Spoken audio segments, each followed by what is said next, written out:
time that we are here, and we want to discuss about this interesting topic about Africa. We want to discuss about the massive natural resources across different nations in Africa and the reality of life of its people. When you see the massive resources in Africa,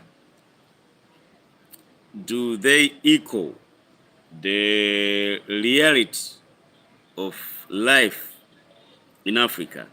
Why there is massive wealth in Africa, yet its people, most people in Africa still live into extreme poverty. There are people in Africa who die and they have never tasted electricity.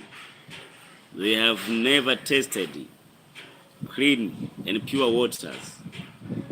They have never even visited hospital for checkup.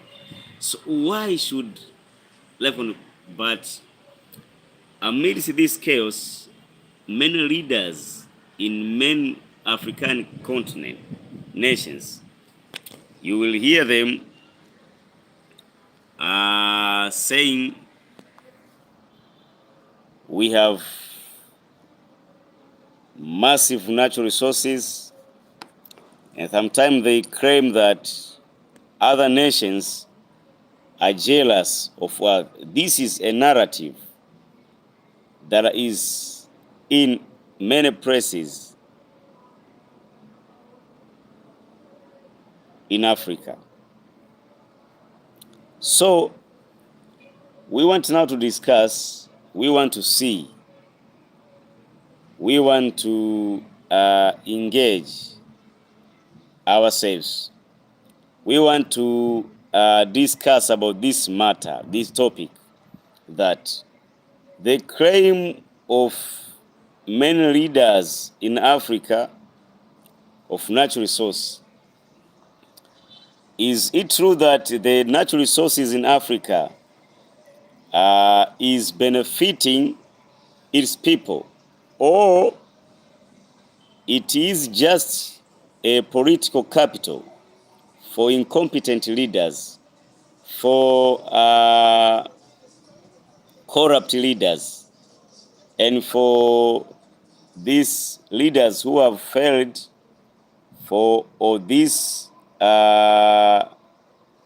almost 60 years, decades, 6 decades in Africa to transform the African continent, but they are using the natural resources for their own gain, for their own benefits, yet manipulating people, telling them that, oh, we have massive natural resources, we have this and this.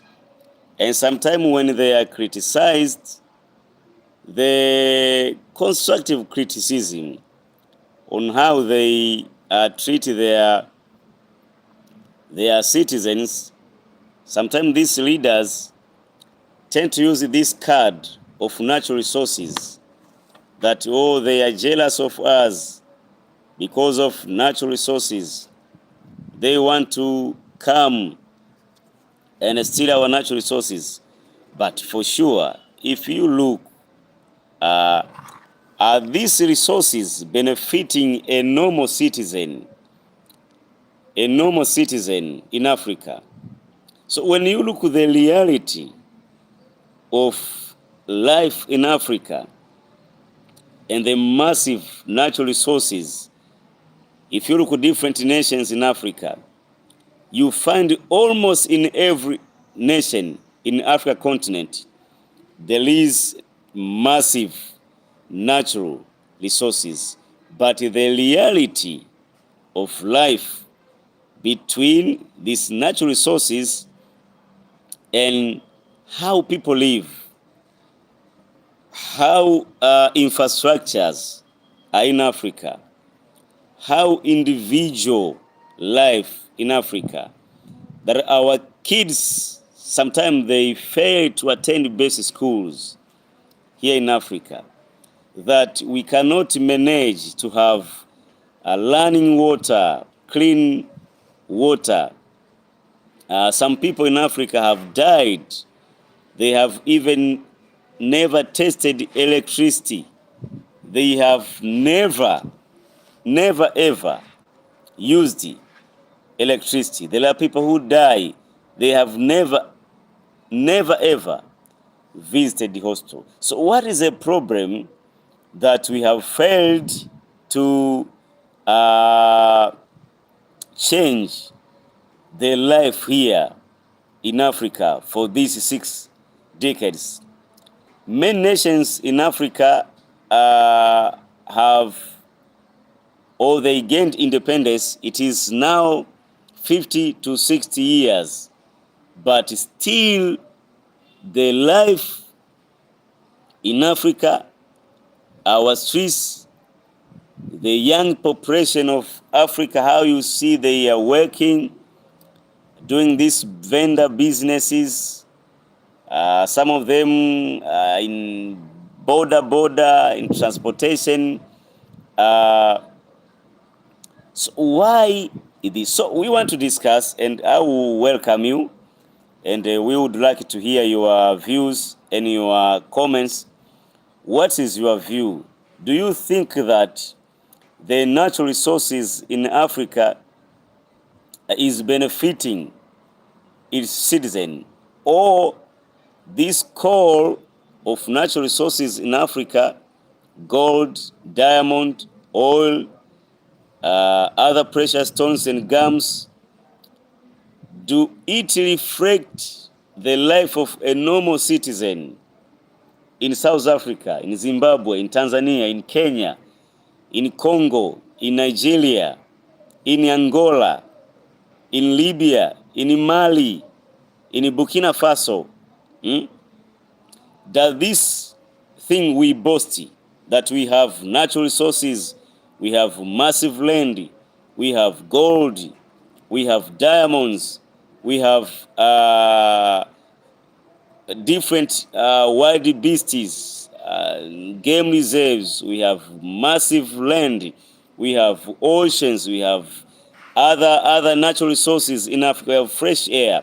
So does this, should an African who is living under $1 be proud of natural resources, yet they cannot afford to have best food, to send their kids to best school, to attend a best hospital for medical checkup or for medical treatment? Should we be boasting that we have gold, we have diamonds, we have other natural resources, we have forests, we have water bodies like oceans, sea, lakes, ponds, and whatever? So should a black man be boasting about natural resources, yet the same black man, he cannot afford to have best life, to build a best house, to provide for his family or for her family? He cannot afford to have best meal. Should we continue like that? Oh, something is wrong, that we have to change the way we think, and the way we value our natural resources, and the way of the way of politicians and leaders use this chorus of natural resources. Because for me, sometimes leaders in Africa, and not in Africa, even in other places, in other places in Asia, in Latin America, they have discovered these scholars that if you want to deal with your voters, your citizens, the people who you lead, you have to come up with this idea that wherever there is a criticism, maybe about human rights, about elections, about politics, so the simple way to manipulate people is to tell them that we have natural resources, we have gold, we have diamonds, we have different wild beast animals, we have everything in Africa, yet we live in poverty. So this is what troubles my heart. This is what troubles my heart, that the natural resources in Africa has not improved the lives of a black man. It has not changed the reality. So I think for me, we have to sit down and think again, and think big, and accept the reality, and embrace the truth that natural resources, gold, doesn't make themselves valuable. Diamonds doesn't make itself valuable. Our water bodies, seas, oceans, lakes, rivers, doesn't make themselves valuable.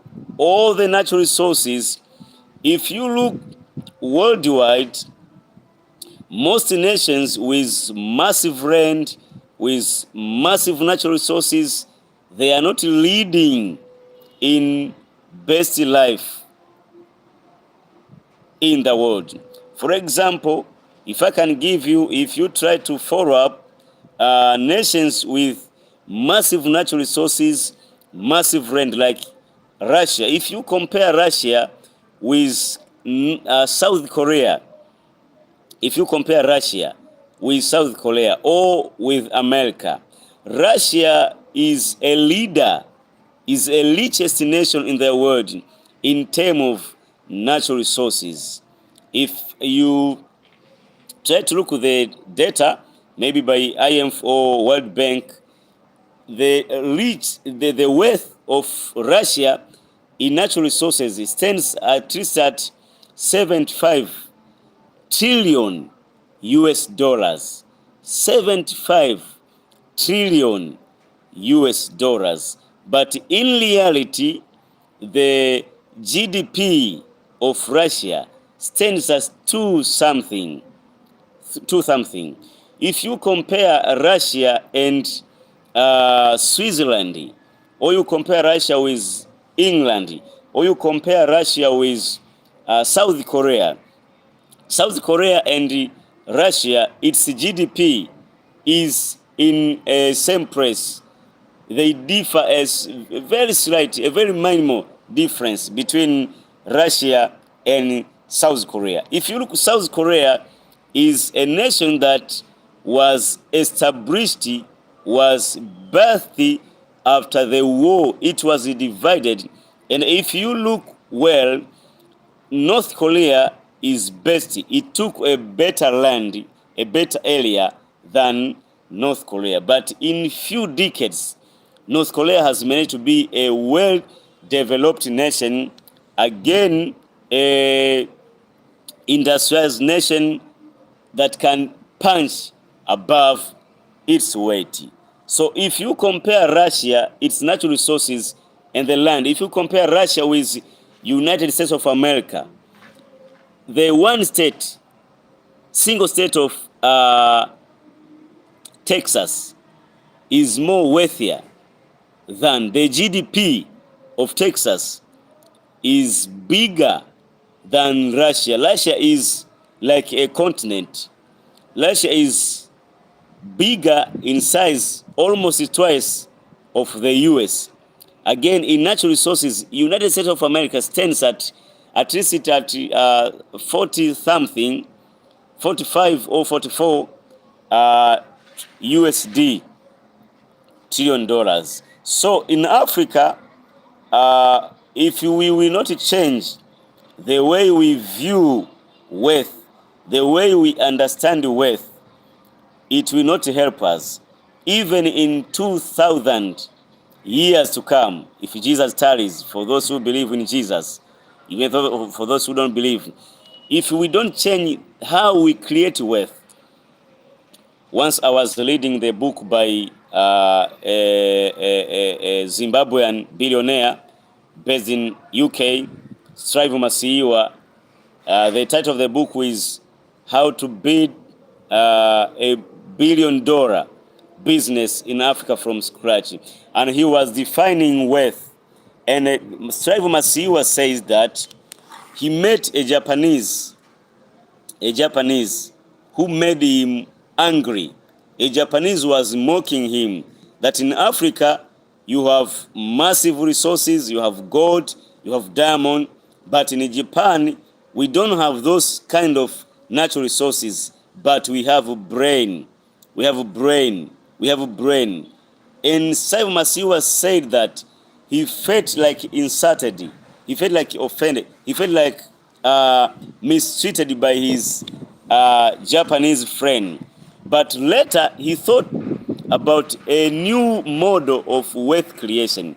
So in Africa, if we not manage to come up with new thinking, with new method of wealth creation, it will not help us. That's why a single person like Elon Musk, he is now richer than the GDP of Nigeria. He is now richer than the GDP of South Africa, a country that he was born. He is now wealthier than any country of Africa. I was trying to calculate the net worth of Elon Musk compared to different nations. I compared him, I asked the ChatGPT to compare the percentage of Russia. The net worth of Elon Musk now, it is like 28% of Russia GDP. It is like 2% of US GDP. It's like, I think it is like 18 percentage of UK GDP. So my brothers, my sisters, especially the young, we should not be fooled, be manipulated by leaders. Yes, we have to be boastive of natural resources, but if you look historically and in reality, nations with massive natural resources are not leading in development, in best life, in technology. So we have to create new model. We have to add values to those natural resources. That's why you find Dubai sells more or benefits more in diamond business than Congo, than Namibia, than Zimbabwe, than Tanzania. It benefits more than Tanzania. So we have to change, my brothers and my sisters, even our leaders. They should not be offended when people demand for changes. We must add value. You find that in Ramat Gan, in Israel, they sell more polished diamond than we do. So why should Israel benefit more in diamond than Congo, than Zimbabwe, than Tanzania, than South Africa? So we have to wake up. If we want to lead development, we should wake up. We really should wake up. We have to wake up, my brothers and my sisters. Hello, Africa. So you are welcome again, this channel, and by sincere heart, I ask you to please subscribe to our channel and let me hear your opinion. What is your opinion? Do you think that we should continue boasting that we have natural resources while we continue sleeping on the floor, while we keep eating junk food, while our young men are unemployed, they are in transportation business, whether they were not supposed to be, or we should come up with a new model of wealth creation. Because if you look, some nations, they have managed to develop without or with minimal or minimal natural resources. Like Israel. Israel is a disadvantaged nation compared to most of its neighbors. Look at Japan. Japan is a nation with minimal or minimal natural resources. Look at Singapore. They have managed to develop without or with minimal natural resources. Look at look at South Korea. South Korea. It is now a advanced nation, a developed nation, but they have managed to reach to that point without massive natural resources. But look at Africa, look at Libya, look at Nigeria, look at Congo, look at South Africa, look at Tanzania, look at Kenya.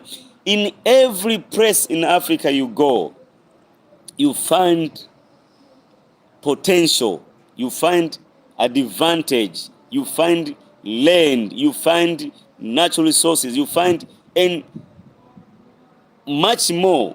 Africa has a younger population in the world. So there is a future in Africa. There is a future in Africa, because if you look at history in different places, whether they were a boom of population, also development came. It was so in America, it was so in Europe, it was so in China, it is so in India, it is now so in Africa. If you look at a society like Japan, whether they have a population that those who have died are outnumbered, those who have the kids that have been born in a year are fewer than those people who have died. And you see that the elder population is in high percentage than the young one. So there is no future. It's like in Europe. There is no future in Europe because their population is stuck. There is no innovation coming out of Europe. Maybe you can tell me what cutting edge innovation has come out of Europe in recent years. You now see China, you now see India, you now see America, and now Africa. So Africa is a little future because there is nothing that grows always. There is no empire, there is no nation in world history, in ancient history or in modern history, that it grew forever, that it continued to flourish and to prosper forever. No, there must come time that a nation ceases to grow. That is what's happening in Europe.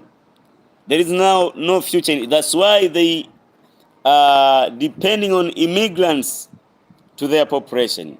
So there is a future in Africa if we will manage to utilize well these resources of human resources. If there is no human resources, diamonds, land, oceans, lakes, they will not develop themselves. That's why for those who read the Bible, when God created Adam, he told him that go and keep and address the garden. Be fruitful and multiply. So if there is no somebody to supervise well those natural resources, we will end up failure. We will end up failure. So these nations, different nations like Iraq, like Iran, like Russia, like Venezuela, they have massive natural resources, but they have failed in one area, in human capital.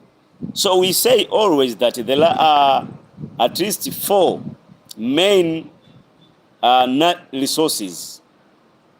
We say that there is time. Time is resource. There is money. There is resource. There is land. Land is a resource, but there is human capital. So among these 4, human resource is most important than all these 3 or than these 4. So if we will fail to develop new skills, new mode of creating wealth in Africa, okay, we will continue boasting that we have land, we have gold, we have diamonds, we have rare mineral, we have natural bodies, we have fresh air, we have forests, yet our life, when you compare the reality of natural resources in a nation like Congo, I was leading the nations that are leader in natural resources. I find Congo to be at least 12, maybe 12 or 11 in natural resources. But Congo, you can't compare Congo with a nation of maybe 5 million people like Norway, like Finland. So you can find a nation, a smaller nation like Finland, a small nation like maybe Finland or Norway, a nation of less than 10 million people, giving donations, donating to bigger nations in Africa. So we have to be ashamed, and our leaders should change. They should stop seeing these scholars of natural resources that have not improved the life of African for more than 5 or 6 decades. We have to change. My friend, wherever you're watching us from, you're welcome, and we want to engage with you. We are not against anyone. All we want to do, we want to raise awareness. We want to change how we think, because diamond themselves, they not add value themselves. All cannot add value to themselves. These lakes, they cannot add value to themselves. That's why Israel, a disadvantaged nation, they have more clean waters, they have more enough water, they have more enough waters for irrigation than in most nations in Africa, where we have fresh water. We have fresh water from lakes, fresh water from rivers, and we have also these salt waters in oceans and seas. Yet we are disadvantaged. There is no water for human consumption, for domestic consumption, also for agriculture. We are struggling. So we have to be ashamed. We have to be ashamed.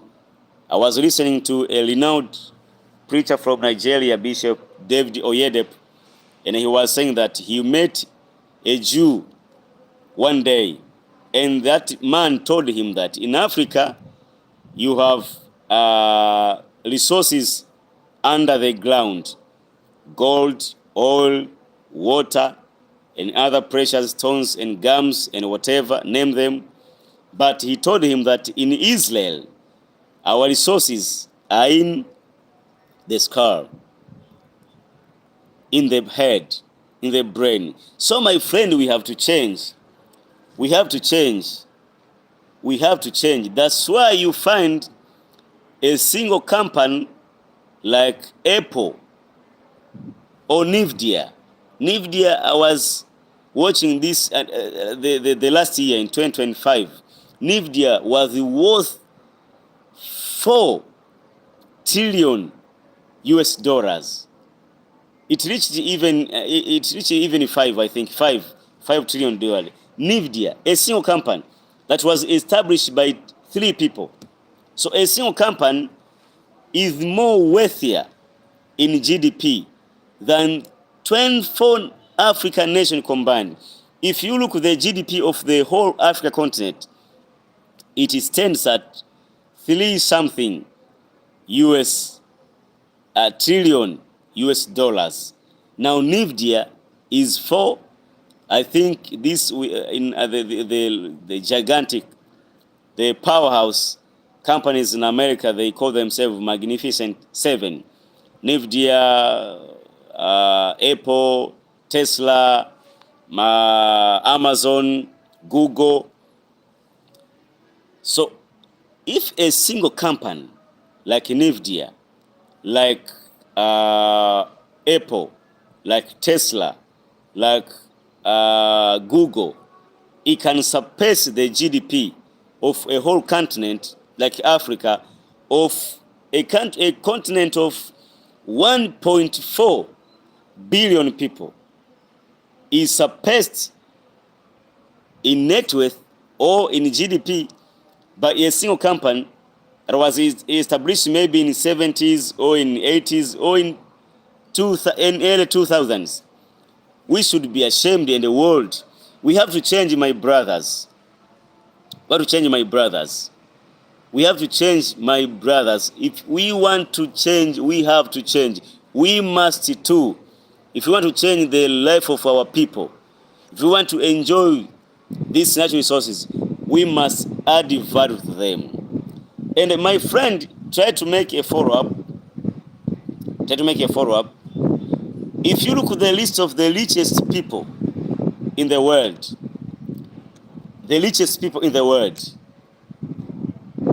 maybe you take the top, try to examine the 50, the top 50 richest people in the world. You may not find somebody in business of these minerals, maybe gold or diamonds, these rare earth minerals, this whatever you name them, oil. If you examine the top 5, the top 20, the top 50, once you start finding this tycoon, oil tycoon, maybe from Asia or from Russia, maybe you find them in 100 there. So most of people who have created massive wealth, they established companies, they are offering services. And some of them, they are not even selling tangible. They're not even selling tangible products or goods. Like Facebook, Meta. So you find Meta, Facebook, a company that was established by a university dropout, Mark Zuckerberg, in early 2000, is now wealthier than most countries in Africa. And I think almost beating the whole continent of Africa. So my friend, for those who just sing this song of natural resources, you are outdated. The world is not now working like that way. People now create wealth by just establishing or innovating a mobile phone application. It can create wealth than all the natural resources. So we have to change. We have to think afresh. If you want to improve the lives of people in Africa, and even outside Africa, so we must allow freedom. We must allow innovation. The governments in different places in Africa, they must encourage innovation.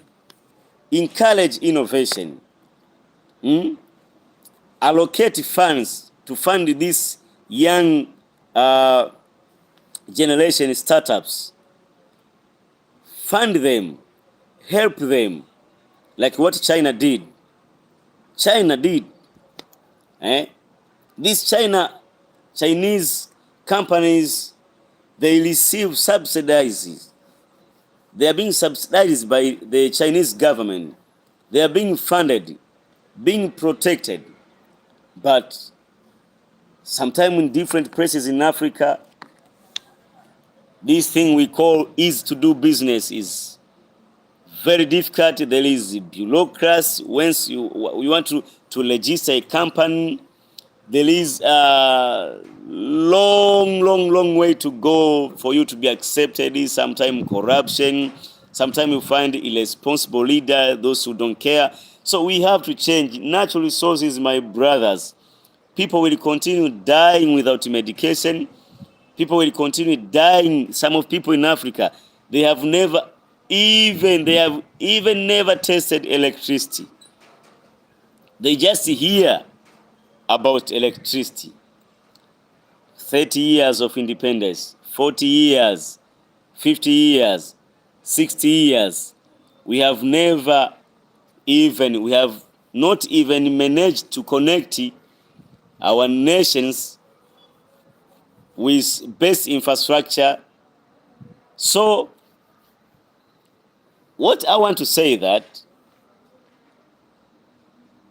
in my opinion, most leaders in different parts in Africa, they have discovered this chorus, that the mass in Africa, they have been managed to be manipulated, to be brainwashed, that you just answer simple answers. You just ask yourself simple question and you provide yourself with simple answers. That, oh, they are jealous of us because of our natural resources. Yet you are unemployed, yet you cannot afford best medication, best schools for your kids. You cannot afford building a best house, eating best food, having money to run your life. They have discovered. And it seems to me that if you want to be a best politician in most parts of Africa, you just say, oh, our problems are a result of colonialism and imperialism. It is because of England. It is because of America. And some of them blame even it's because of Israel. Yes, we have been blaming this for years. We have been saying this for years. We have been singing this chorus for years. Now we need a new chorus in Africa. Yes, what do we do now? How did China manage to come up with a miracle? How did South Korea manage to do it? How did Japan manage to do it after being bombed? We are sorry for interruption. Sorry for interruption. It's because of some technical issues here, but we are back. I ask you to subscribe to my channel and like, share, and comment, that we can keep engaging each other and we can keep building a force in Africa that can bring change. We want to raise awareness, and we pray for the rising of new patriotic leaders, thus those who will be able to come up with new solutions. Because if we keep doing things in the same way in Africa, things won't change themselves. Things won't build themselves. That's why also I was discussing that whenever people want to come in Africa, they want to come and visit the natural areas, maybe mountains like Mount Kilimanjaro, maybe like Victoria's Fall in Zimbabwe and Zambia. Maybe they want to visit national parks like Kruger Park in South Africa or Masai Mara in Kenya and Tanzania. They go to visit maybe natural areas that were created by God.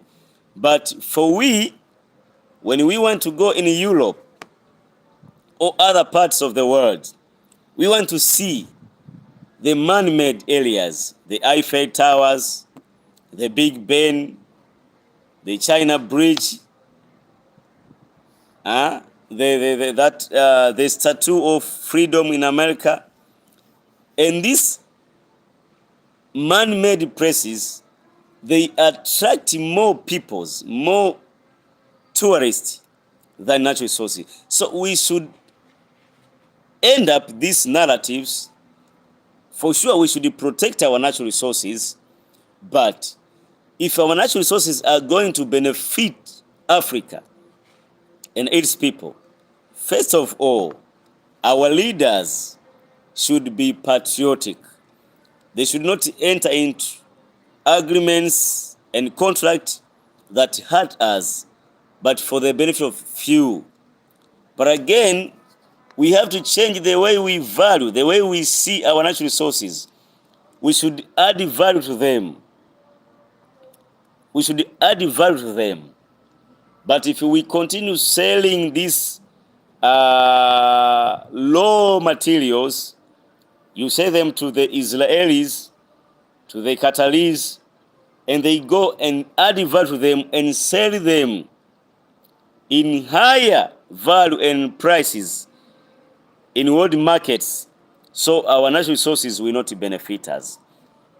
But again, we have to change the way we create wealth. Our wealth creation model must change. Should it change? It must change if we want to see real developments and improvements in Africa. We have to change. We have to change. If we will not change, nothing will change itself. Remember the law of motion. That if pressure is not applied to an object, it will remain in a same state. So there must be new brain. There must be new thinking, new ways of doing things. We must have our own standard. We have to stand up and say, this is Nigerian standard. This is South African standard. This is Kenyan standard. This is Tanzanian standard. This is Somalian standard. This is Sudanese standard. We must lay some standards in Africa so that we can create wealth. If we will not change the way we do business, the way we value time, the way we value people, because if you don't value people, any other developments becomes useless. Yes, Africa for Africa. Sure, brother, I agree with you totally that Africa is for Africa. But we must love each other. We must value our own continent. We must put Africa forward. Let's not be fooled by our leaders who invest in Europe. They buy houses in London. They buy houses in luxurious villa in Dubai. They go vacation in Turkey, in Dubai, in Paris. They go, once they are sick, they go to seek medication in Europe, in America, in China. They send their kids in basic schools in Moscow, in India, in Turkey, in Ukraine, in America. Yet they continue fooling us with this simple chorus of natural resources. So we have to change. One thing I can't understand, black people don't like their brother men. Sure, I agree with you. I think even one American activist, I think it was Malcolm X or whatever, I don't remember the name, he said that if a white man wants to destroy a black man, or want to kill, to assassinate a black man, he will employ a black man to destroy a black man. This is reality. We don't love each other and we don't value ourselves. That's why you see corruption. That's why you see killings. That's why you see sabotages. That's why you see underperformance. That's why you see lootings of public funds, of natural resources for the benefit of the elite, the few, the top people, those who benefit. So what I was saying, that we have to change the way we view our natural resources, the way we conduct things, the way we do business, the way we value each other. And we must allow even free movement of people in Africa. We cannot solve even these small things in Africa. If I am a Tanzanian and I want to move to Kenya, and I am a peaceful man, I want to go there for good things, I should be allowed. No bureaucrats. No bureaucrats. So that is a problem facing Africa. Facing Africa. We have failed to turn our natural resources into reality to change the life of people.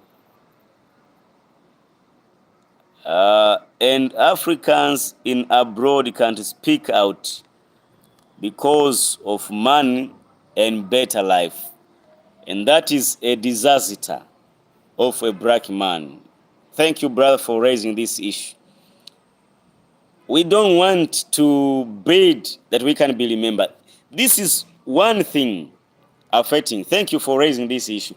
This is the one thing affecting Africa. Even our leaders, why they don't think of our kids to come. They don't think of future of our kids maybe in 200 years to come. It's because everyone wants a personal gain. That's why people in Africa, they fight to reach to the top. And when they reach to the top, they forget those who helped them to climb the ladder to the top. And once people, as you said, they are in England, they are in Japan, they are in Russia, they are in China, they forget about these issues. They forget completely about these issues. So this is a big problem. We must be serious. We have to be serious with our resources. We must be serious with our peoples. Stop killing each other. Stop killing your people because of leadership. We have to value our own resources. We have to value our own things. We have to value our own people. We have to value our own innovation. Let us help our young men, those who innovate things. Let them be given funds. Let there be a strategic plan to help young innovators, to connect Africa young innovators. I think if you have a collective market, Africa is too bigger. Africa is so big, is so massive. We can have a bigger market here in Africa. But it is easy for me to sell things in England than to say to my neighbor country. And sometimes because of small differences, you find we put tariffs, restrictions of doing business between each other. So these issues should be addressed and should be changed. And also we ask our brothers in abroad, they should speak up about these issues. Don't just look for for your short-term benefits and your family. Huh? You buy houses in Dubai. You buy houses in England. You invest in abroad while your people are starving. Hmm? If people are starving, what are the benefits of these natural resources? We have to change, my brothers. The greatness of any nation is not in its natural resources, but it is in its people. The values, the policy, the ideologies, the mentality of a nation. So we have to change, especially young men. Yes, I'm not against boasting, being proud of our natural resources. We thank God. But again, even in 1,000 years to come, natural resources will not change the reality of life of African. Will not change. If we don't change the way we do business, the way we conduct things, if we don't upend the misuse of public funds, corruption, bureaucracy, all hurdles in doing business in Africa, we will continue to be mistreated by our fellow in outside. In a previous video, I said that I feel annoyed and sometimes ashamed when I find that a small nation like South Korea, it can convene a summit and name it Africa Korea Summit and invite the leaders from 54 African nations to attend a summit between South Korea and Africa, a nation of 50-something million people, summoning a whole continent of 1.4 billion people. This is shame. We must wake up, my brothers. Young men, wake up. Wake up. Let's change the way we do things, the way we do business, the way we value time, the way we value our talents, our innovations. If we don't innovate worth enough in this era of AI, we will be left behind. That's why now a Chinese young man or an American young man or a Jewish young man, while you pursuing your PhD, maybe he or she is a dropout from college, he is innovating something using AI in his single room. And in a few years to come, he can be a billionaire, beating a GDP of a nation. Check Mark Zuckerberg. A young man, a very young man, a dropout from college. He went out to establish Facebook, and now he is richer with massive money worth than most nations in Africa. Elon Musk, South African born here, he established his companies around 20,000, early 20,000 here.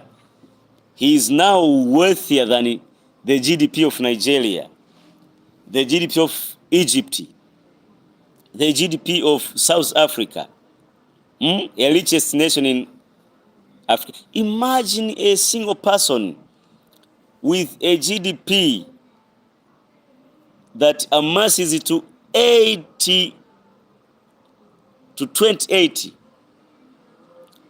of GDP of a bigger nation like Russia, a richest nation in natural resources, a nation with massive land like continent.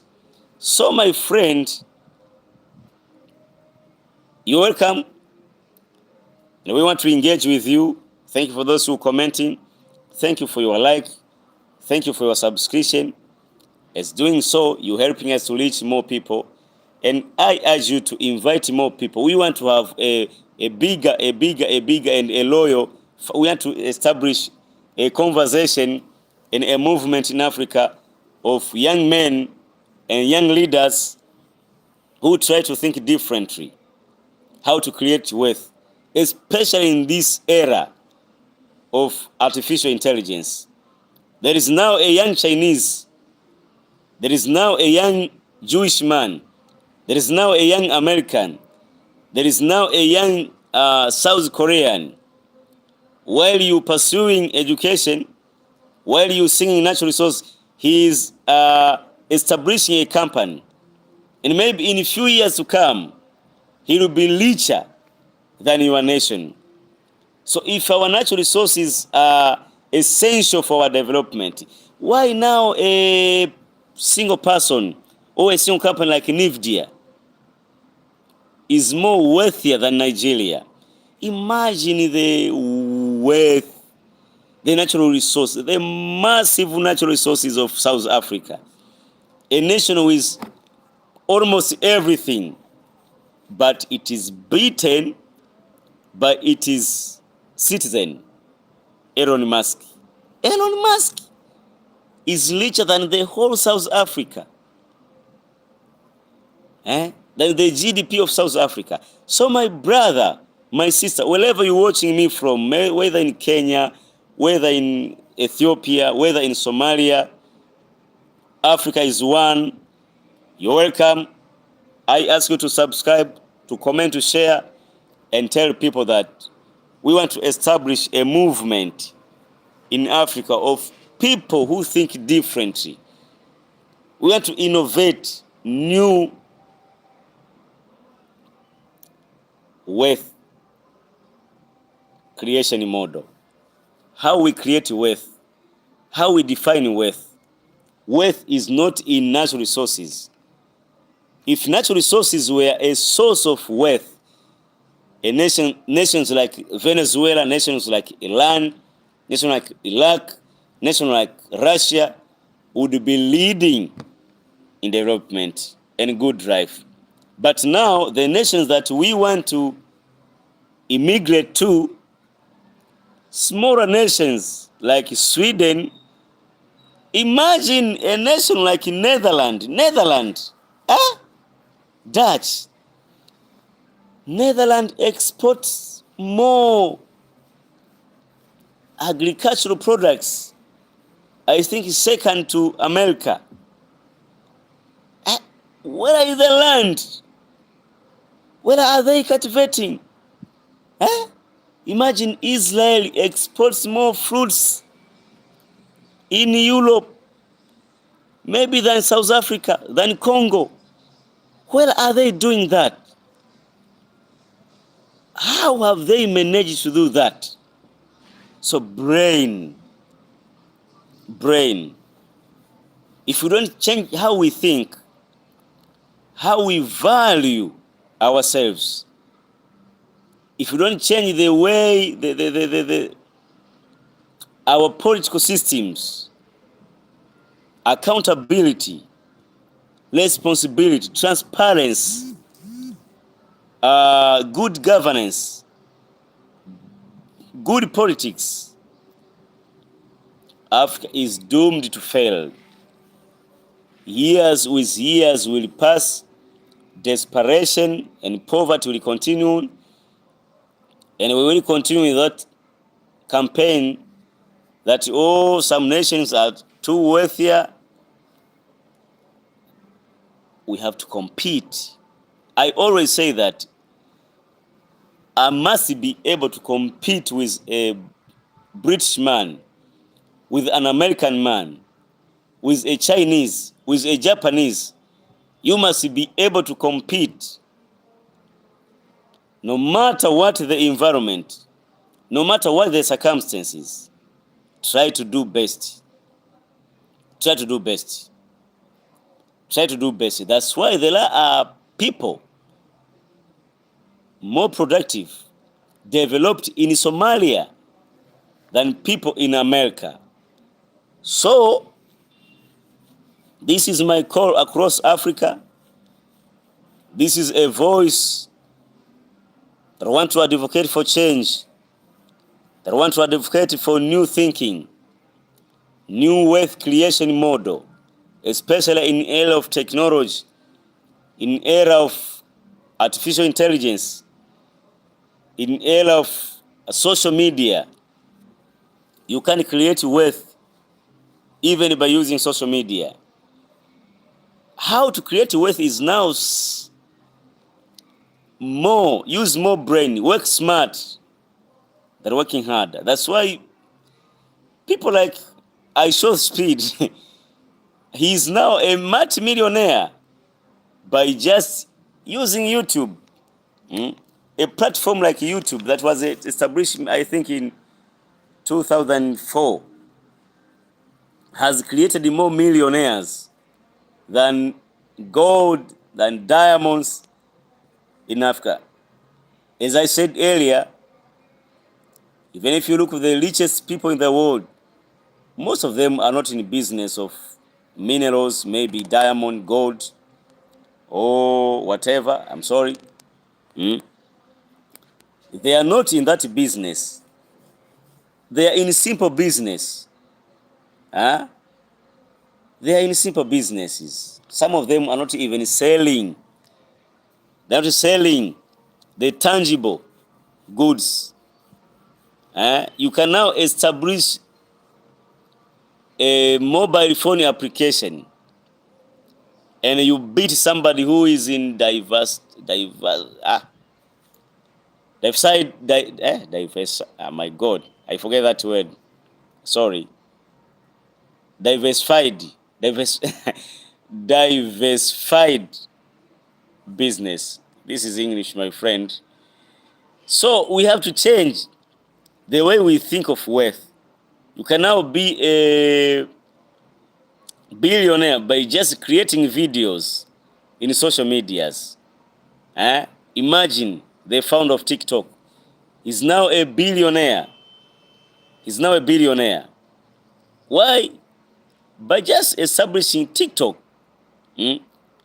So we have to change. Even our leaders, they should change. They should stop fooling people with this chorus of natural resources.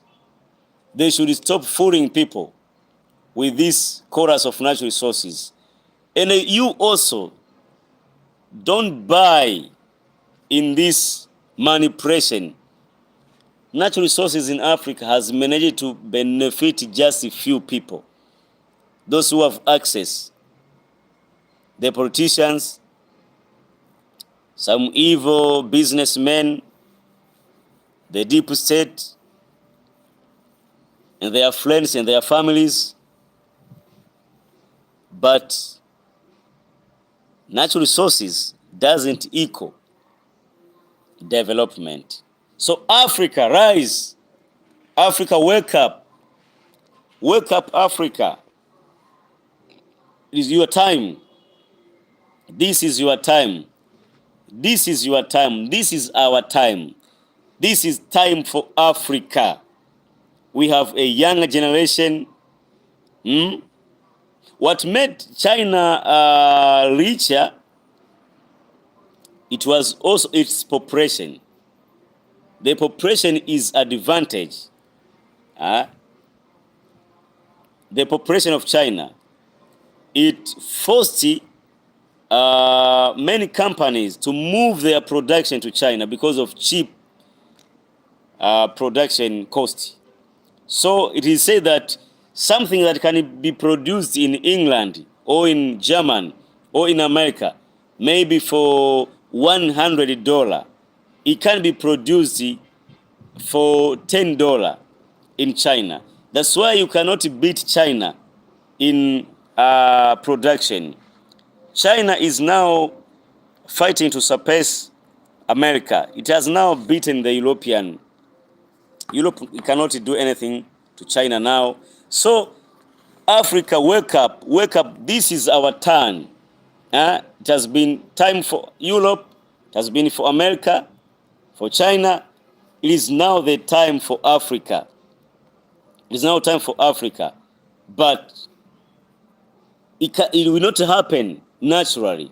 There must be brain to work behind, to add values for those natural resources.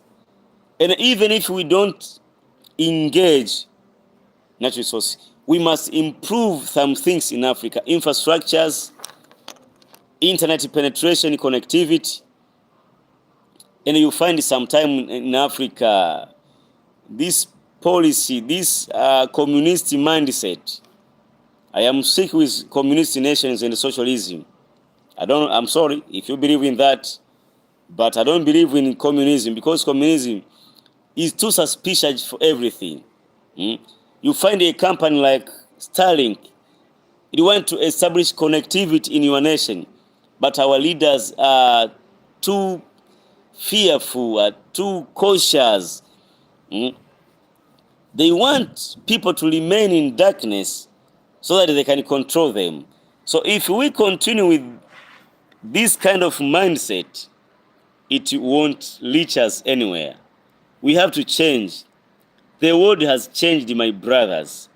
You can now take money from America. You can now earn money from England while sitting in your home. You can now do business with Chinese, do transaction with Arabs, with Russian, while sitting in your home in Nigeria, or in Liberia, or in Ghana, or in Namibia. So we have to change the way we think of wealth. Wealth is not in terms of land. Massive land doesn't mean that the fact that you have a massive land like Algeria, or like Sudan, or like Congo, it is advantage, it is potential, but potential can be lying somewhere for 1 million years until there is a external force to forces to act in some manner. So if we don't change the way we think, if there is no mental revolution in Africa, Africa is doomed to fail. No matter how we are richer, no matter how we are wealthier in natural resources, if we don't change the way we value, the way we define, we have to redefine wealth. We have to invent new ways of doing things, doing businesses. The world has changed, my brothers. With this AI race,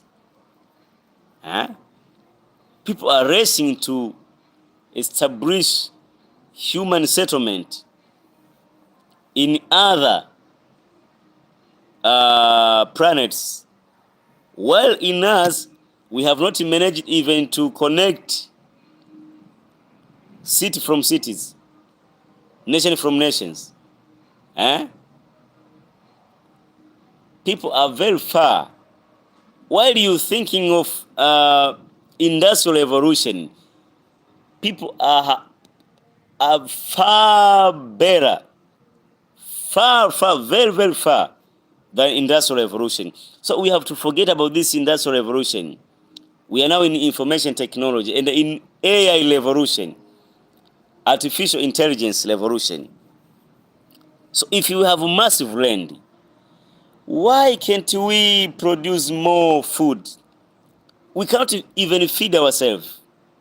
Most people, millions of people across Africa are starving, are in hunger. They are in government donation and other external donation. Excuse me.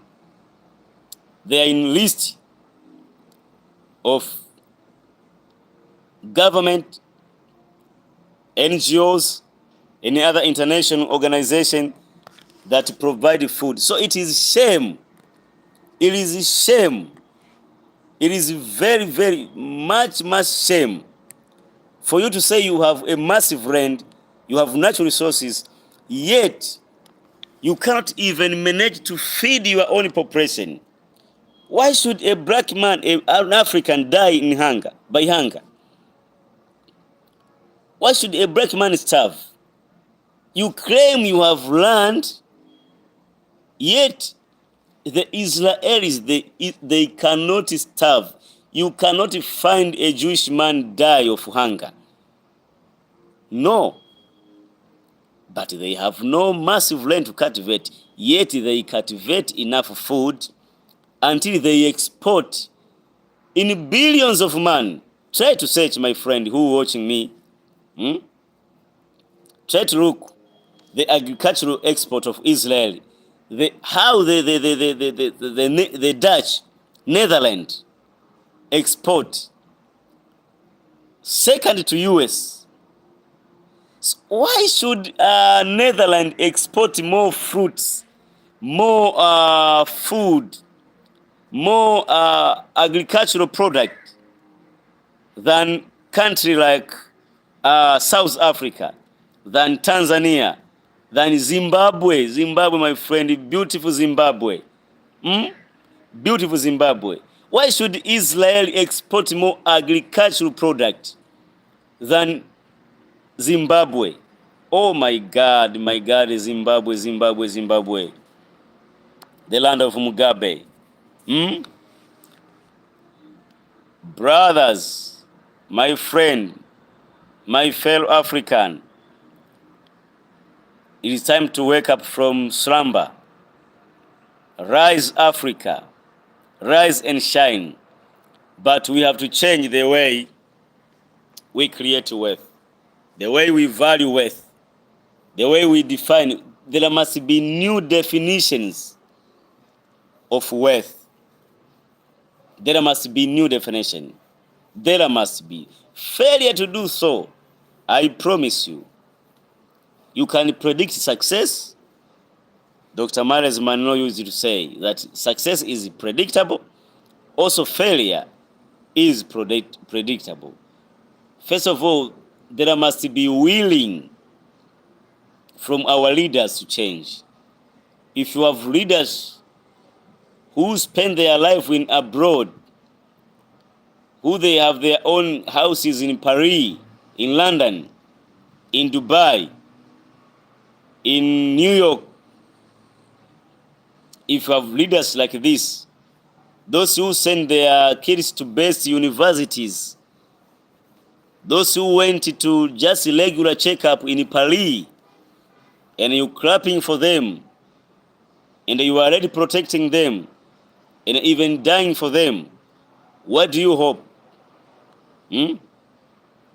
No one will build Africa. We must build our nations. British was built by British themselves. Regardless, no matter the way they used, but British was built by British. It doesn't matter the way they used. China was built and is being built by Chinese themselves. So nobody will build Kenya. Nobody will build Tanzania, Uganda, Somalia, Liberia, Chad, Niger, Burkina Faso than the Burkinabe people themselves. So we have to build Africa we want. We have to build nations we want. We have to move from this claim of natural resources, because most area, in most places, God created us and He brought us here to add something to things. It is man who adds something to value, who adds value to things.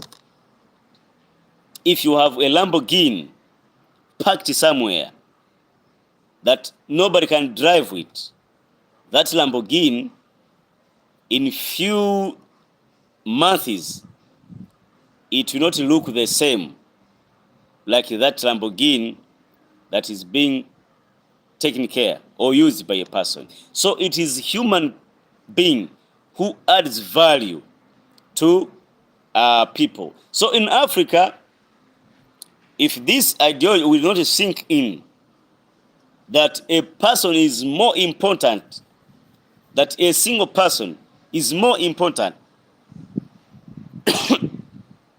than God and whatever, we are doomed to fail. That's why we kill each other. That's why we don't value life. The sanctity of life is not valued. And guys, who will value a black man than a black man himself? It is in Africa continent where a black man should be free. We are being even oppressed in sports. I am now speaking to black men. If you look at the treatment between Africa or between black teams and Arab teams, quite different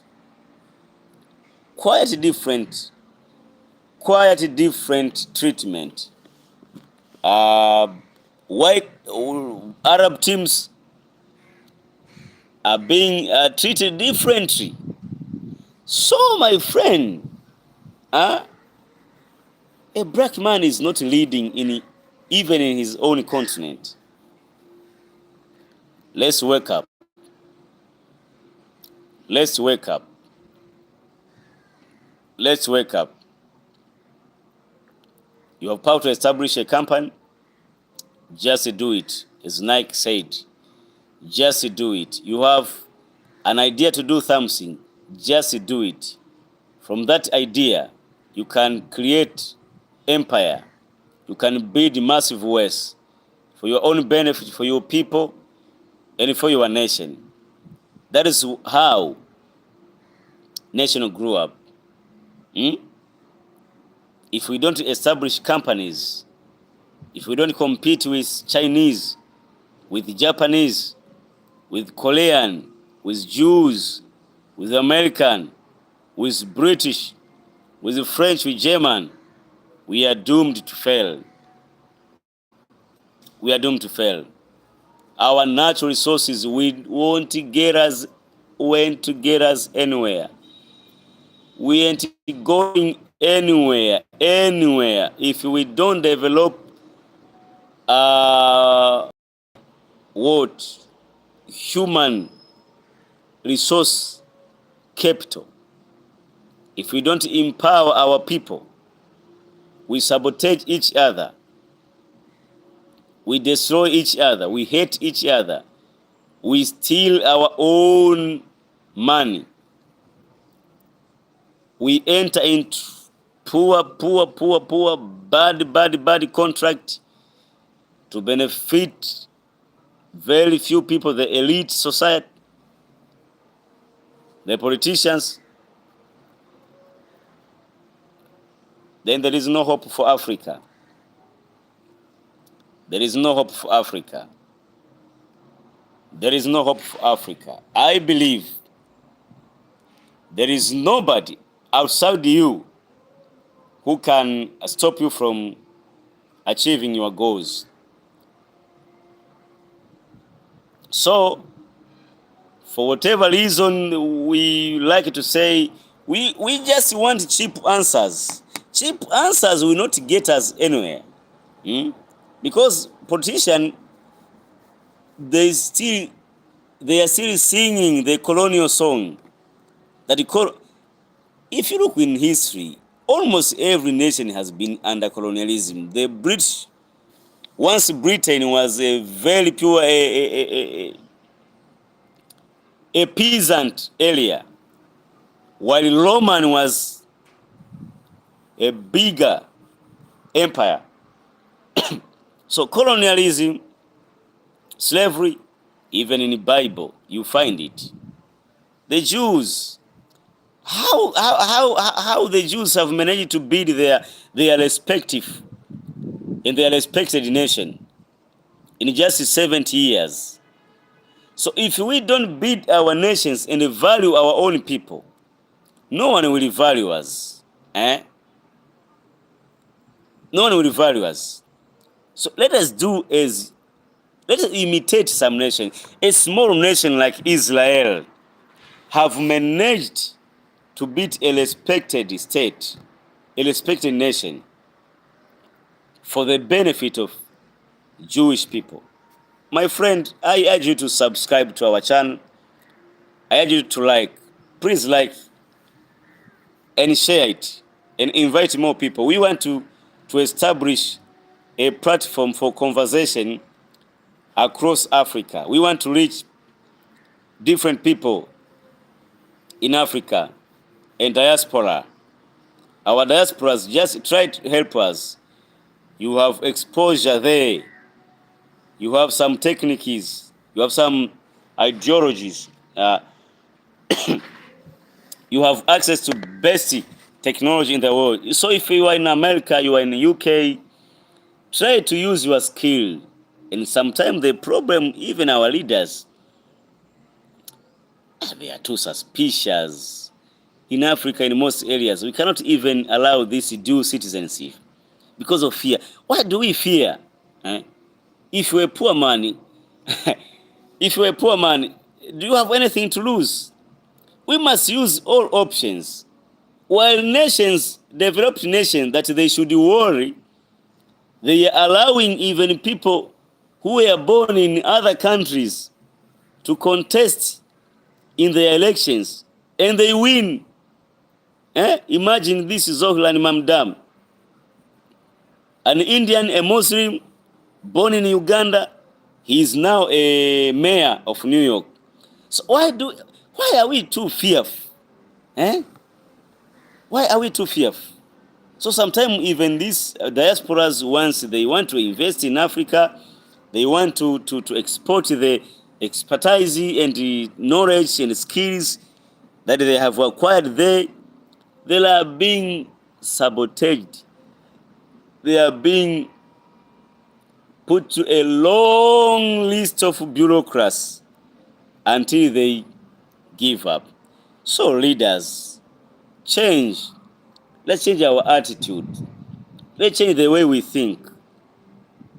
Let's this sink it deep down in your mind that development, the brain, your brain is the most powerful tool that God gave you for wealth creation. Because if there is no brain, anything is valueless. Anything is valueless. So if we have not changed the way we thought before the Arabs and before the whites came in Africa, then we will continue being oppressed, persecuted, ridiculed, looked down, name called, because we have not even created respectful nations that respect our own people. We mistreat each other. We mistreat each other. We sabotage each other. We kill each other. Those leaders who claim that they are protecting natural resources are the ones sending their kids abroad for better start. While your kid, it is a shame that we have trees. We have trees, we have everything. And kids in nations in Africa are sitting down. Imagine a nation like South Africa. Oh, it is a shame. It is a shame. And sometimes I have said I don't support the people based on color. And I'm sorry if I will offend you. If I can offend you by that, but the problem of a black man, especially in Africa, is caused by his fellow or her fellow black man. Try to look at South Africa. Imagine if South Africa was under those white guys, you would find Lily, a child in South Africa, sitting on the floor. Sitting on the floor. They have no chair. This is a shame. 21st century, 2025, 2026, whether people are planning to send, they're exploring life in other planets, and our kids are sitting on the floor. Some schools are built by using trees and grasses and mud, and we boast of natural resources. Those elephants, those lions, those lakes, what are they benefiting us? You find a person in Africa, they have even tasted a meat of an this is sound like fun, but try to think. So people come from Europe, they hunt this wild beast, they hunt giraffes, they hunt antelopes, they hunt buffaloes, and they eat buffalo meat. But most people in Africa, they have never even tasted buffalo meat. So it is like madness. It is crazy. And this is the problem of Africa. You find some people, my God, you find some people, they are even ready to die for politicians. But what did you, my God. So I discovered, for those who believe in God, if you cannot feel sorry for yourself, if you're not serious by yourself, even God, excuse me, He will do nothing to help you. He will do nothing to help you. So it is in Africa, you sabotage your fellow black man for the benefit of some few people, the elite, and sometimes for the benefit of outside nations. Sabotaging, killing your brother because you have a position, so you do whatever you want, while kids sitting on the floor studying in a mud, in a wooden, in a grass roof class in 21st century, when Chinese and Indians and Jews and European and American are fighting to put people in Mars, in the moon, we are left behind. We should end this nonsense. We should be serious. One thing about we Africans, we are not serious. Sometimes we are not serious. I will tell you the truth. We ain't serious. That's why we tolerate these leaders. 94 years old. A leader who spends most of his time in Paris, in France. Yet there are people who are, for their small gain, for their own benefit, they are protecting such leaders. This is shame. This is own goal. This is suicide. This is like stabbing yourself in the back. And most of the disaster, the tragedy in Africa, we don't embrace truth. And we don't accept responsibility. We transfer blame to others. This is a disaster. If these issues will not be addressed, even for 400 years to come, Africa will remain poor, will remain backward. Because most of the development in Africa I see are these natural developments. But we have to come up to the intentional development, intentional growth, intentional developments. Let us not wait for things to work out themselves, but let us build something that can attract people.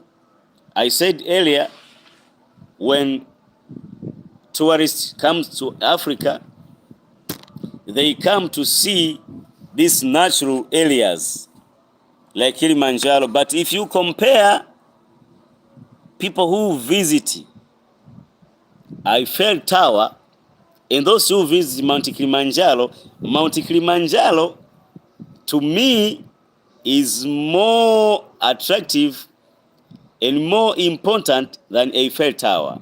But those people who visit Eiffel Tower and those who visit Kilimanjaro, people who visit Eiffel Tower are many. They outnumber people who visit Kilimanjaro. So let us not continue boasting to this natural resource. Let us build new things in Africa that can attract people, that can attract wealth.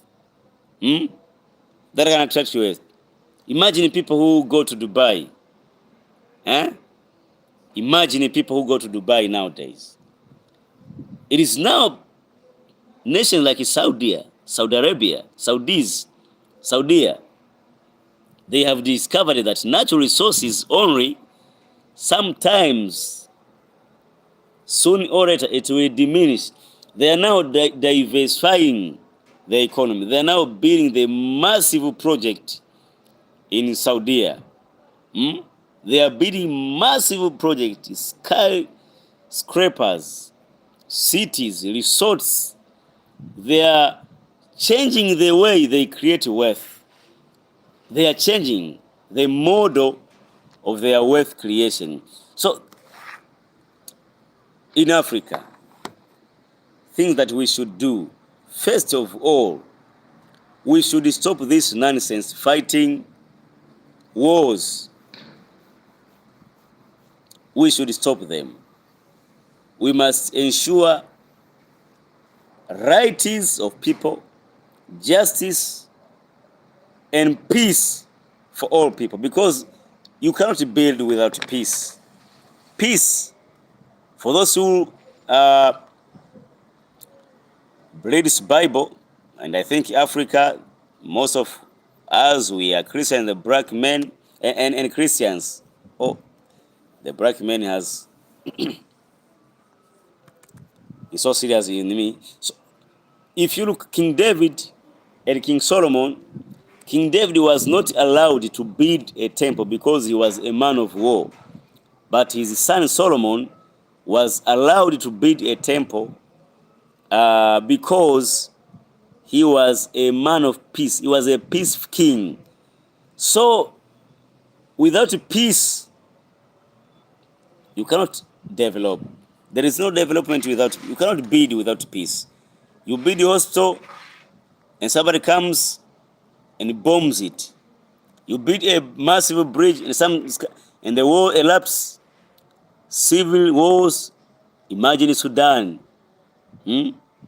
How many billions and billions of money have been lost in Sudan? How many dreams of young doctors, young kids have been cut off? So when you fight, you're killing your own talented people. Because when you bomb somewhere, your finest people, you're killing them. And the survivors, imagine Sudan, they were in massive unrest and demonstration that removed Bashir Omar al-Bashir from power. No sooner that the water has settled, they started again fighting each other. So how can you develop in such? condition. So we must ensure that rights of people value. The problem, we don't value people's right. That's where we have uncivilized society. You find people playing music in loud voices in wherever, in public transport, in residential areas. Because we have not learned to respect personal rights. That's why this culture that is started small, it has grown now that even leaders, they don't respect the opinions, the decisions, the views and personal rights of people. That's why they can trample on rights of people for their own benefit. For just a few people benefits, they can trample, they can temper on elections just to benefit few, because we have not learned this skill of respecting people's rights. So we must learn these things, that a black man should be, an African should first be valued, respected here in Africa. First, a black man, an African, should be respected here in Africa before we demand respect from other places.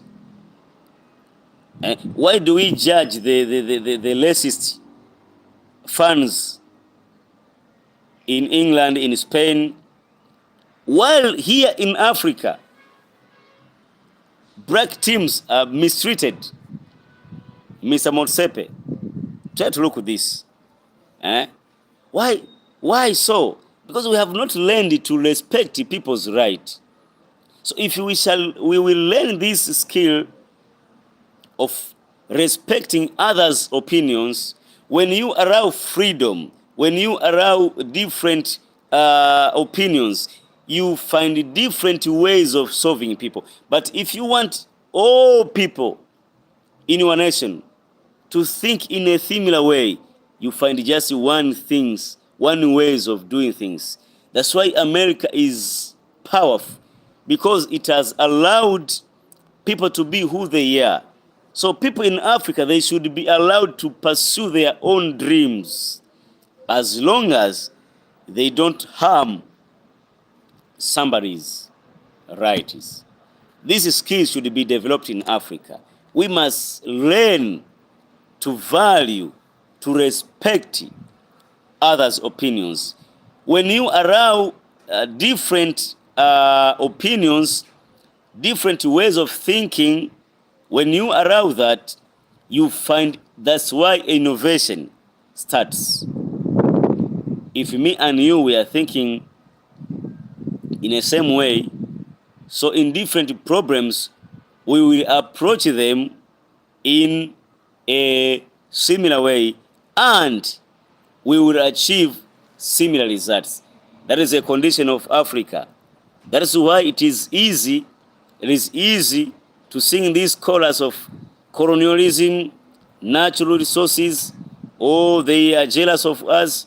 They want to exploit our natural resources, because many people have been brainwashed to think in a similar way. They don't think outside of box. They don't go extra.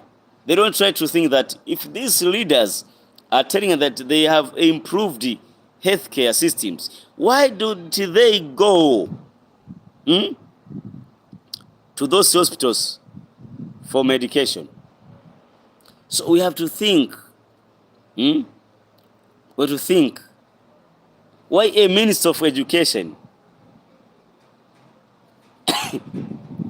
is not sending his or her kids to the government schools? We have to think. We have to be serious. We have to be the problem. We are not serious. We are not serious. That's why we are easily manipulated. We are easily brainwashed. We are easily manipulated and brainwashed. So we must respect the rights of people. And we must ensure freedom. Freedom births innovation. Freedom births innovation. That's why massive innovation in America, because they have allowed this challenge of freedom. So there must be true freedom. People should be allowed to be who they are. When you allow people to be who they are encouraged to establish. There are many ideas in Africa die because of fear. Because of fear. People fear to be who they are. People fear to establish organizations. People fear to innovate. People fear to do different ideologies and ideas because of fear. They fear the authority. So this is bad. This is not beneficial for Africa. Please, leaders across Africa, stop being oppressive. Allow people to be who they are. Also value people's opinion. Value people's right. If we continue stamping on people's rights in Africa, it won't benefit us. We must uphold democracy, or whatever we call it. Let there be righteous leadership, rule of law. Let there be civilization. Let us stop this Stone Age attitudes. Let's keep our cities clean. Let us do business in a respectful way, in a best manner. Let our leader understand this. Because if they fail to understand this, Africa is doomed, my friend. Africa is doomed, my friend. Africa is doomed, my friend. Because our gold, our oceans, our forests will not develop themselves. Let us establish things. Let us build things here in Africa, whereby we can attract new things. If you have a bit to build a tourist attraction that can attract millions, because man-made places are the places. I repeat this, and I give you this to try to give you a new way of thinking. That try to search most tourist attraction area in the world, top tourist attraction in the world, and the number of people visit there for a year, and the amount they produce for a year. You will find that these natural areas created by God attract fewer tourists than those built by people. So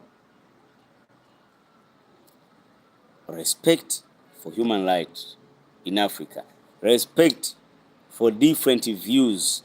We must be able to engage, to discuss different views across different sections of society, so that to come up with new ideology, better ideologies, better understandings, to build that cohesive, successive, civilized, a society that anyone can win. We must allow that.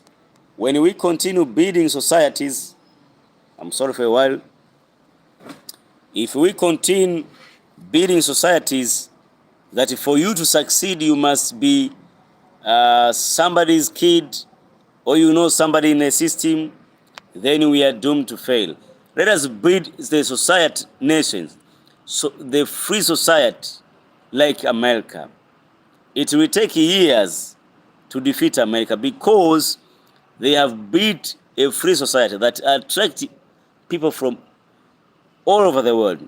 Chinese are going to America. Europeans, black, Indians, Jewish, Russians, Arabs, want to be in America. Why? Because they have built a free society that anybody who can get it right, you can succeed. So let us build this future and hope. Let's give the young men hope that they can succeed. That once you know, you discover how to do it right, you can succeed. Let our nations be like that. Let our nation be like that. Let us build free societies, free nations, freedom. Let freedom ring across Africa. From the coast of East Africa, from Dar es Salaam to Dakar, from Cairo to Joburg to Cape Town, from Libya to Namibia, from Nigeria to Ghana to Namibia to Morocco to Zimbabwe to Lesotho to Niger to Congo. Let freedom ring. Let freedom ring. Let there be freedom in Africa. When we allow freedom, when you allow people to express the way they are, you create innovation. You allow innovation. If young men are not allowed to be who they are fearful. Many ideas that could have saved the nations, that could have become multi-billion-dollar projects, they die inside because people fear crackdown, because people fear for their leadership. So, for our natural resources to benefit us, we have to allow freedom of people. Number two, my suggestion, we have to develop new ways, we have to think in new ways of wealth creation. Wealth creation model. There must be new wealth creation model in Africa. Let's not end up thinking in terms of raw materials, that we are sending raw gold, low crude oils. Let us think in new creation models. Let us learn technology. Let us embrace technologies. Technologies. Imagine how Chinese are educating their kids. They are teaching them computer, AI, while we keep beating our own kids to claim some stuff so that they will not help them. Oh my God, why can't we change? Why do we keep doing things in the same manner for years, for decades, hoping that maybe miraculously or it will work magic and something will change? So we must also create new ways, new wealth creation model. Let us not end up thinking in natural resources, because nowadays a YouTuber can be richer than a gold mine tycoon. Imagine a person making videos richer than a businessman, a serious businessman. So there are different models of wealth creation. You must add value. That's why Israel buys cheap products in Africa and they polish them, they add value to them, they send back in Africa and they sell it for you for millions. You extract minerals in Congo and you beat a smartphone and you sell it to the same Congolese for millions of money. So we must change our thinking, in our mentality, in how to create wealth. We must add value to things that God gave us. So we must also know how to create wealth. Again, we must invest in human capital. Human capital. Without human being, without human brain, nothing can develop on itself. Africa has a massive young population, working population. This young population are exposed to technology, exposed to social media, to AI. Now let us put emphasis, let our education system change to produce people who can create things, not just people who expect to be employed somewhere. People who rush to politics, even if they aren't a politician, because they see themselves that there is some benefits in politics. Let us invest in human capital. Let us change our education system. Let us produce people who can build things. Let's make it easier for young men to establish companies and build massive ways. Why people try to embrace education? Because we in ancient days we saw that, we perceived that education is a key. When a family has an educated, they sent their son or their daughter to school, they expected that this child will redeem them from poverty. But nowadays you find PhD holders, masters, unemployed. So we must change the way we think, the way we invest in human capital, the way we educate our young kids in schools. We must establish new thinking, new ways of empowering people in natural resources, adding value to things. Is that brings miracle. That brings miracle. So we must invest in human capital. Human capital. Africa is lack because we have a working, a massive, a larger working force, but they are unutilized.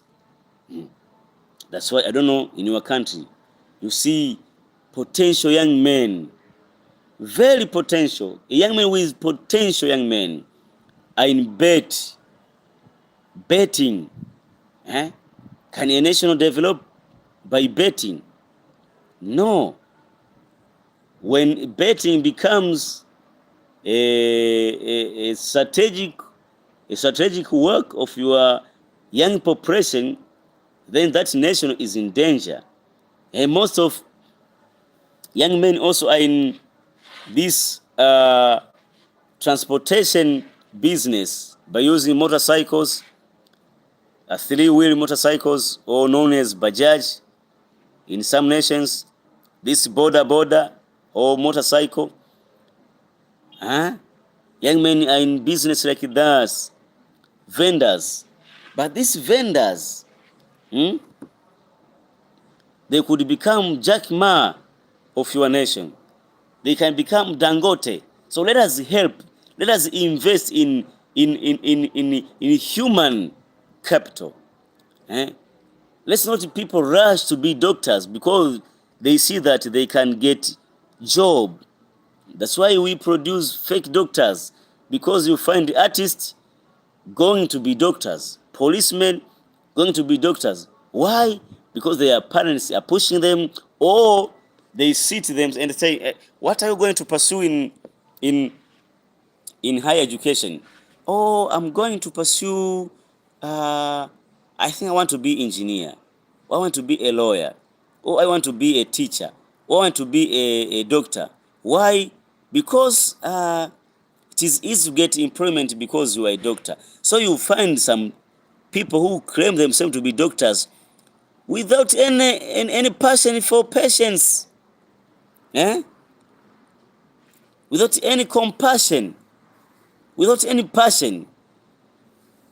If we have societies and nations like that people cannot pursue their dream, let's make it easy in our nations that anyone pursuing any dream in a legal way can succeed like America. So let us invest in human capital. Let us change our education system, how we educate our young men, how we tell, if you're a father, if you are a mother, how do you tell your kids at home? I have said, one of my things I teach my child is that you must be able to be a global citizen. You were born in Africa, but don't possess a continental or a national or a local mindset. Have a global mindset. Cultivate a global awareness and knowledge that you can be able to compete with Japanese. That if we put you in a class with America, with Japanese, with Jews, with Arabs, with Indonesians, you must be able to compete with them. That is education that I am teaching, and I will teach my children. That you must be able to be a global, you must compete in a global stage. So if we are not teaching, even if a university student cannot even use a computer, oh my God, do you expect you will compete with Chinese who are teaching their kids to code in primary school, in grade 3, in grade 2? They are teaching their kids to code. That's why they innovate this DeepSeek, ChatGPT, this AI tools, because they have made to teach.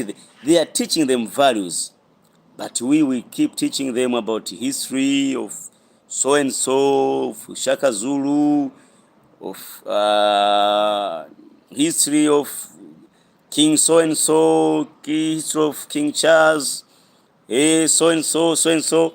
This won't help us. We ain't going anywhere. We must invest in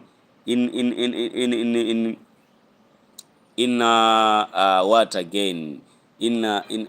Oh my God, forgive me, I'm forgetting now. In human capital. And last one,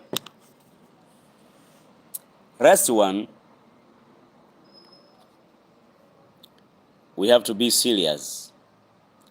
We must embrace truth. This is a must press. I am speaking of Africa because I'm in Africa. Even leaders and the people from other places, they don't like. But we African, we don't like telling each other the truth. And once you try to speak the truth, you become enemy. No, criticism doesn't equal to enmity. A person who criticizes you doesn't equal your enemy. We are the problem. Our problems are not caused by Chinese or Jews or American or European or Arabs. Our problems are man-made, are homemade. We have internal problems than external. And even every empire, it died from weaknesses from within. So we have to address first weaknesses in within. So you find nations like South Africa under the ANC. I don't know what the ANC are doing. They want to portray themselves that they are global player. South Africa. They want to ANC. I'm speaking about ANC. I like South Africa. I love South Africa. So we must embrace truth.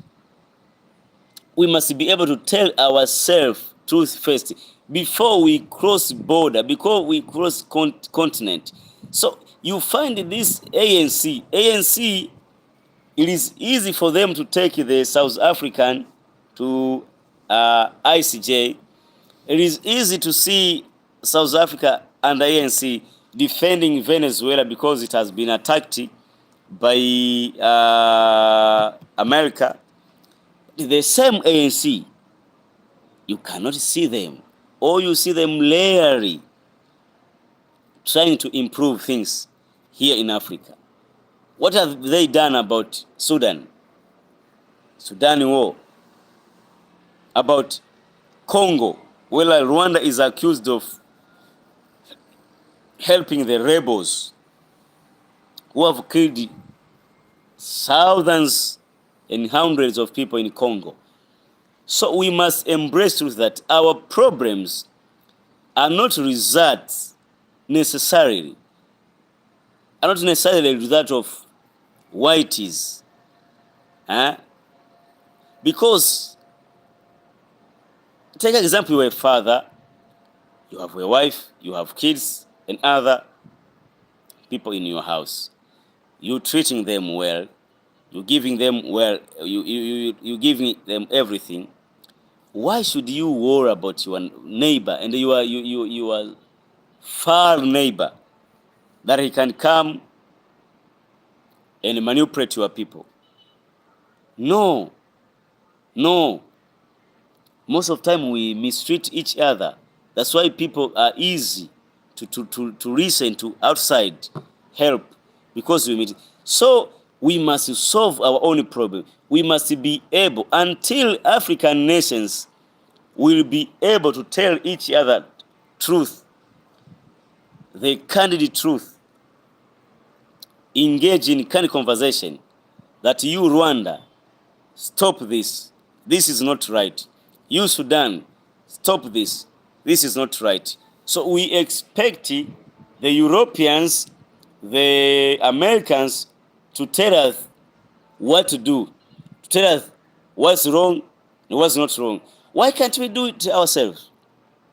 Why should you wait until this other person tells you? Why don't you take your own initiatives to improve yourself, to do better? So we must embrace truth.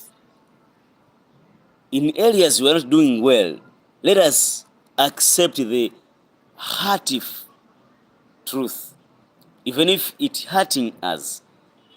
There are some diseases, to cure them, you must hurt a patient first for their own safety. So we must be able to tell ourselves truth. So we don't have our own values, we don't have our own code of conduct. So we just accept each other. We move like a pack going to the pit because we are black. I have rejected to support somebody because he's black. So that's why you don't find any continent that have or has a union of a whole continent, except in Africa. In Africa, because we are in Africa, so we accept anyone to be in AU, because there's a the standards is for you to be in Africa, so you are in AU. There are no values, there are no standards that any member should uphold to those standards. The EU, you don't find the United Europe, that the whole continent of Europe is united. You don't find the United Asia, that the United Nation of Asia, that the whole Asia is united. America, no. So we must have values, standards, that wherever anyone falls short of those standards, we tell them the truth that you, Madagascar, you, Comoro, you, Mauritania, you are not doing as we have agreed to do. You are going outside of our codes of conduct. So, until we should come to that level, to change the way we think, to change the way we value our own people, to change the way we conduct things, Africa will remain poor, and maybe we'll get even more and more poorer. So God bless you, my friend who have tuned in. I ask you to subscribe to our channel and be a part of this movement. Please, this is Emet. Emet means truth. So you're welcome. I beseech you and I urge you, please be a part of this movement. Help us to tell others that there is a conversation, there is a channel that has decided to dedicate itself to raise awareness and to engage Africa in different places in a peaceful way, in a respectful way, so that we can raise a generation in Africa that is responsible, that is well educated, that can compete, that can produce results.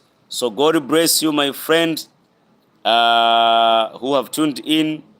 I wish you a good time.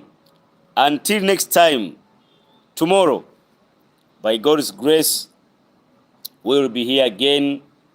We have decided to focus ourselves in African topics that can help. I believe this message, it has helped you in one way or another. And if it has helped you now, just help us to subscribe and share and tell other peoples. Invite more peoples to engage. But also subscribe, share, and give us your opinions how we should improve these conversations and channel. We will hear, we will listen, and we will put your opinions into action. We listen to anybody. We have decided to be listening to anybody. We are not against anyone, not against any religion or any color or any race. So until another moment, stay safe, my brother. May God bless you. May God protect you. May your dreams in this 2026 come true and come to pass. God bless you. God bless you with your family. God bless you with everything. I really bless you. In the name of Jesus Christ of Nazareth. Stay safe. Subscribe, my friend who tuned in now. Please like and subscribe. Please press that subscription button, and we will continue engaging each other. I see there are some more people coming in, but when they say a good performer knows how to leave the stage. So we have come to an end of our live session. Tomorrow we'll be here again to discuss about other topics of interest in Africa. Goodbye.